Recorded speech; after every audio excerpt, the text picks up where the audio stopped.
Hello everyone, this is Zachary Wagman. This is our chapter a day, every day, or this is our everyday Bible chapter. So I called it, yeah, that sounds good. Everyday Bible chapter. We're on chapter 4, Cain and Abel. Now we start. Chapter 4, Cain and Abel. Now Adam knew Eve his wife, and she conceived and bore Cain, saying, I have gotten a man with the help of the Lord. And again she bore his brother Abel. Now Abel was a keeper of sheep, and Cain a worker of the ground. In the course of time Cain brought to the Lord an offering of the fruit of the ground. And Abel also brought of the firstborn of his flock of their fat proportions. And the Lord had regard for Abel and his offering, but for Cain and his offering he had no regard. So Cain was very angry, and his face fell. The Lord said to Cain, Why are you angry, and why has your face fallen? If you do well, will you not be accepted? And if you do not do well, sin is crouching at the door. Its desire is contrary to you, but you must rule over it.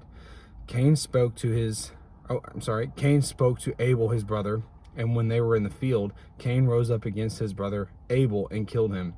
Then the Lord said to Cain, Where is Abel your brother? He said, I don't know. Am I my brother's keeper? And the Lord said, What have you done? The voice of your brother's blood is crying to me from the ground, and now you are cursed from the ground, which has opened its mouth to receive your brother's blood from your hand when you work the ground.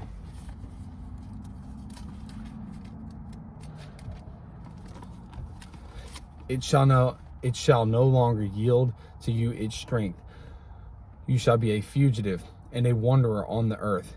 Cain said to the Lord, My punishment is greater than I can bear. Behold, you have driven me today away from the ground, and from your face I shall be hidden. I shall be a fugitive and a wanderer on earth, and whoever finds me will kill me. Then the Lord said to him, Not so. If anyone kills Cain, vengeance shall be taken on him sevenfold. And the Lord put a mark on Cain, lest anyone who found him should attack him. Then Cain went away from the presence of the Lord and settled in the land of Nod, east of Eden. Cain knew his wife, and she conceived and bore Enoch. Correct me if I'm wrong. When he built a city, he called the name of the city after the name of his son Enoch. To Enoch was born Irid, and Irid fathered Mehuel, and Mehuel fathered Methushel, and Methushel fathered Lamech, and Lamech took two wives. The name of the one was Ada, and the name of the other Zillah. Abba bore Jabal. He was the father of those who dwell in tents and have livestock. His brother's name was Jubal, and he was the father of all those who play the lyre and pipe. Zillah also bore Tubal-Cain.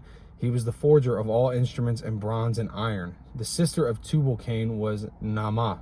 Lamech said to his wives, Adah and Zillah, Hear my voice. You wives of Lamech, listen to what I say. I have killed a man for wounding me, a young man for striking me. If Cain's revenge is sevenfold, then Lamech's is 77-fold. And Adam knew his wife again, and she bore a son, called his name Seth. For she said, God has appointed for me another offspring instead of Abel, for Cain killed him. To Seth also a son was born, and he called his name Enosh. At the time, people began to call upon the name of the Lord. That was chapter 4. That's the end. Next, we'll have Adam's descendants to Noah on chapter 5. That's where we're officially caught up on day 5, February 18th. I have already read this chapter this morning before I went to church. I saved my devotion to read, with all of us. That'll be where I start. And then so once I have all this posted and caught up, day 6 tomorrow, Monday, February 19th, will officially be completely caught up. So have a good day, and I'll see you tomorrow. Thank you.